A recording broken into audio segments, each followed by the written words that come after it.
Babe mulai buka kantin sejak tahun 1994. Oh, Berarti udah hampir Hampir 31 tahun. tahun. Berarti Babe ini kalau bisa dibilang udah cukup lumayan lama umur daripada kita lebih tua ya. Karena beliau mulai buka usahanya itu dari tahun 1994.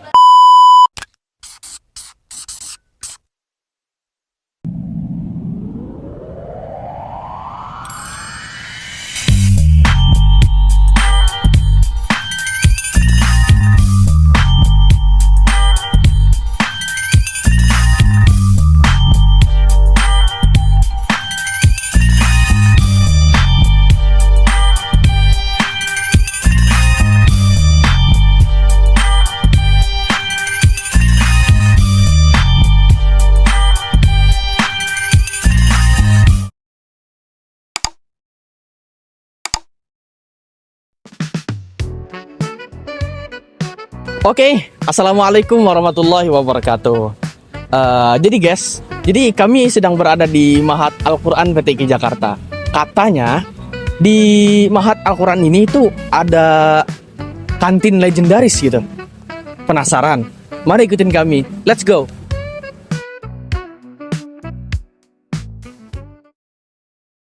Bismillahirrahmanirrahim. Assalamualaikum warahmatullahi wabarakatuh.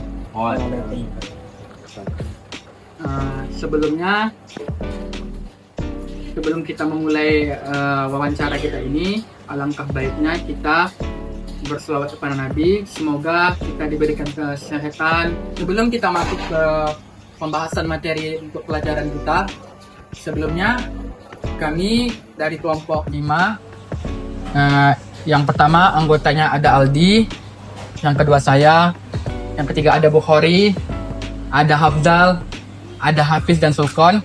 Kami mendapatkan tugas mewawancarai salah satu tempat usaha yang alhamdulillah pada sore hari ini kami berkesempatan langsung bertemu bersama ownernya langsung, yang mukanya tidak asing mungkin di kalangan anak PT IKI. Tempat sering kita makan sini, kadang sore, pagi, pokoknya sering kita jumpa dengan sosok beliau.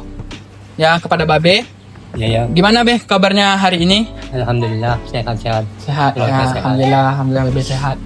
Sebelum kita masuk ke topik pembahasan dan pembicaraannya, yang pertama kami ingin menanyakan nih kepada Babe, sejak kapan usaha Babe ini mulai, dari tahun berapa gitu? Babe mulai buka kantin sejak tahun 1994. Oh, berarti udah hampir 31 tahun. Berarti Babe ini kalau bisa dibilang udah cukup lumayan lama umur daripada kita lebih tua ya. Karena beliau mulai buka usahanya itu dari tahun 1994 sampai sekarang 2025. Pertanyaan selanjutnya Be, apa kendala suka dan dukanya selama buka usaha ataupun berkecimpung di usaha ini selama di Mahat ini Be? Susah dukanya mungkinkah Babe ngalami kerugian kah atau apakah gitu dukanya? Alhamdulillah selama ini kita nggak sampai kerugian. Yang jelas ketutup segala urusan saya ketutup, walaupun nggak gede kelebihannya gitu. Dari kita sewa rumah, sewa kantin juga gitu. Alhamdulillah kita bisa menyekolahkan sekolah anak saya sampai 2 yang sudah lulus, sampai Alhamdulillah. kuliah 2 orang, sekarang tinggal 1 orang lagi yang belum kuliah. Berarti dari kesimpulan yang kita ambil dari Babe, bahwasanya usaha yang dibukanya hampir seperempat abad ini, bahwasanya usaha ini sangat menjadi pemacu ya, bisa menjadi salah satu sumber pendapatan Babe, yang mana dari sumber pendapatan ini Babe bisa menyekolahkan anak-anaknya sampai lulus kuliah. Lanjut ke pertanyaan selanjutnya, apakah Babe berniat membuka usaha ataupun cabang mungkin dah, karena ibaratnya kan nih Babe dah terkenal nih kan, membuka cabang rumah makan mungkin, mau melebarkan cabangnya nggak di Mahat aja atau di sekitar sini, ada Babe rencananya? Kepengen sih, ada kepenginan, tapi kayaknya tenaga untuk nggak mampu lagi untuk mencari yang di luar gitu. Jadi kira cukup kayaknya. Cukup benar. Berarti seperti yang disampaikan Babe teman-teman, bahwasanya keinginan di hati itu pasti ada untuk melebarkan usaha ini, tapi dikarenakan faktor yang pertama faktor usia dan keterbatasan, mungkin ada keterbatasan yang nggak bisa disampaikan. Mungkin Babe fokusnya terutamanya untuk jemaat. Baru apa kesan dan pesan Babe selama ini, selama menjadi salah satu kantor tertua lah di Mahat ini? Apa kesan-kesannya untuk para santri dan para ustadz-ustadznya, mungkin para mahasiswa PTIK yang selama ini? Ya, semoga anak-anak yang sedang mencari ilmu gitu di PTIK ini biar bermanfaat, jadi santri yang baik lah. Semoga kelak akan jadi orang yang sukses seperti senior-senior yang sudah sukses juga gitu. Dari yang disampaikan Babe berharap kepada seluruh santri PTIK, para mahasiswa, bahwasanya kelak di masa depan akan menjadi orang yang sukses dan berguna bagi masyarakat sekitar dan lingkungannya. Terutama seperti yang kita ketahui bahwasanya anak PTIK ini para setengahnya itu adalah penghafal Quran, dan insya Allah apa yang disuguhi Babe selama ini, dia berjualan makanan, membantu kita, insya Allah menjadi amal jariah juga kepada Babe, insya Allah. Supaya kita lebih kenal pada Babe, kita ini ingin dengar dulu sedikit banyaknya kisah hidup Babe. Dari mana Babe berasal, kenapa Babe bisa kepikiran untuk membuka usaha di sini, sampai bertahun-tahun, bahkan berpuluh-puluh tahun Babe menetap di sini dan menjadi salah satu kantin yang tertua di sini. Mari kita langsung kita tanyakan Babe. Di sini nih kami mau bertanya kepada Babe, kemana sih, kenapa Babe nih bisa nih sampai kepikiran untuk buka usaha kantin yang notabene ini udah bertahan berpuluh-puluh tahun nih di sini? Apa syarat ataupun filosofi apa yang Babe tunjang sampai bisa menjadikan kantin ini lebih tahan bertahun-tahun, bahkan berpuluh-puluh tahun? Dari awalnya mertua saya yang kerja di sini sebagai tukang kayu, tukang batu gitu. Apabila ada kerusakan kantin, kerusakan asrama atau kampus yang betulin mertua saya. Nah di situ mertua saya itu dekat dari kepala yayasan, itu namanya Pak Ubaid Murad, orang Lampung. Nah itu dia memberi saran untuk membuka kantin gitu sama mertua saya tadi. Terus mertua saya buka kantin selama 3 tahun kali dia meninggal. Setelah meninggal, nah kita itu nurusin jejak orang tua, jejak mertua gitu.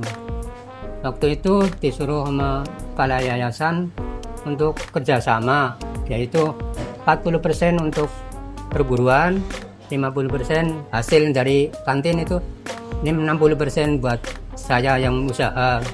Setelah lama kelamaan, sekitar 5 tahun kali ditinggal orang tua, terusan ada seorang kantor namanya Pak Ali Azim.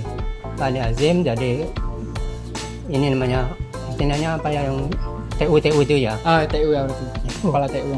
Dan dibikin sewa aja bulanan, nggak usah ini, maksudnya biar jangan ribet, karena ngawasin kerjasama itu nggak ada yang untuk ngawasin kantinnya gitu. Nah setelah itu Pak Ali Azim yang jadi TU suruh sewa. Waktu itu masih zaman 2000 berapa, 2006an gitu, 2006 sewa 1 bulan dikasih 500.000 gitu. Setelah Pak Ali Azim pindah ke Pak JJ, pindah ke Pak siapa itu, Pak Ubed apa ya, yang sekarang udah dekan rektornya Tarbiyah, bukan? Tarbiyah. Pak siapa? Bukan Pak Ubaidillah. Ustaz siapa tuh, lupa namanya. Pokoknya ada itu. Iya, Tarbiyah Pak, wah ini lupa banget, orang terkenal. Betty. Pak Betty, Ya. Pak Betty sama sebar Pak Betty. Waktu itu setelah ada Mahat, waktu itu 2013 lah, 2013 ada gedung ini, gedung Mahat yang megang Pak itu Nah itu urusan aku itu nama yayasan namanya Budina. Aku bayar sama Budina. Terus setelah bayar Budina lepas sekarang sama Pak Zeni terakhir gitu. Seperti yang kita dengar tadi, sedikit banyaknya kisah hidup Babe, kenapa dia bisa sampai membuka usaha di sini. Baru pertanyaan selanjutnya, apa sih tips dari Babe supaya bisa bertahan lama sampai bahkan berpuluh-puluh tahun? Mungkin tips dari Babe membuka usaha nih bisa awet dan panjang. Ya kesabaran aja, sabar dan ikhlas itu. Walaupun ya ada salah satu anak yang enggak ada gitu tiap tahunnya gitu ya. Tapi alhamdulillah ya bisa ketutup, dan kita juga alhamdulillah diberi kesabaran oleh Yang Maha Kuasa, kita sampai sekarang gitu bisa masih berjalan lancar gitu. Berarti kawan-kawan, tips kenapa Babe bisa bertahan lama di sini adalah yang pertama itu adalah kesabaran dan keikhlasan. Karena kesabaran dan keikhlasan adalah kunci yang pertama yang membuat usaha Babe bisa awet dan panjang selama ini. Baik, terima kasih Be atas waktunya sudah menyempatkan diri untuk diwawancarai. Semoga Babe sehat selalu, Amin, dipanjangkan umurnya, dimurahkan rezekinya karena selalu membantu kami mahasiswa PTIK dan santri-santri sini. Semoga Babe dan keluarga selalu diberi kesehatan dan kemurahan rezekinya. Amin. Mungkin sampai sini aja topik pembahasan dan wawancara kami akhiri. Assalamualaikum warahmatullahi wabarakatuh. Nah guys, gimana bincang-bincangnya? Seru kan? Kalau kalian suka sama video ini, jangan lupa like, subscribe, comment, and share video ini. Kami kelompok 2 pamit undur diri. See you!